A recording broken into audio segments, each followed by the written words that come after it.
అందరి మీద వస్తున్నటువంటి ఆ శోధనలు, బాధలు, రోగాలు అన్ని నాకే పంపించు ప్రభు అని ప్రార్థన చేస్తారంట. గదిలోకి పోయి పాస్టర్ గారు, నేను చూడలేదు, మా బాబు చెప్పు. అక్కడ ఉండరు చెప్తుంటారు, అందరూ చెప్తుంటారు, కిటికీలో పోయి చూస్తుంటారు, లోపల ప్రార్థన చేస్తుంటారు. అయ్యా వాని వెనుక పంపి బాకేసయ్యా, వాడు తట్టుకోలేడయ్యా, వాని వెనుక పంపి బాకయ్యా, తట్టుకోలేడయ్యా, నాకు పంపించు ప్రభు.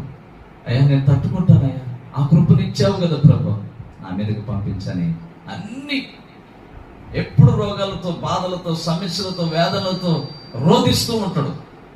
ఆయన వచ్చి పులిపెట్టు మీద నిలబడంటే అస్సలు మామూలుగా ఉండదు పరిస్థితి. హల్లెలూయా. రామగుండం శ్రీష్ పాస్టర్ గారు, విన్నవా పేరు? యూట్యూబ్లో కొట్టి వస్తుంది. ఆయన చూస్తేనే చాలు, ఆయన అట్లా పట్టుకుంటేనే చాలు అభిషేకం వచ్చింది. అట్లాంటి కృప కలిగినోడు అనమాట. ఆయన్ని పలకరియాలి, ఆయనతో మాట్లాడాలని ఆశ